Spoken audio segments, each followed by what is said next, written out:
Ibabahagi ko lang po ang aking mga alimango.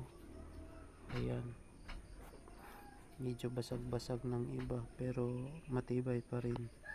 Kung sino may nais nito, PM lang po kayo. At magandang umaga sa lahat.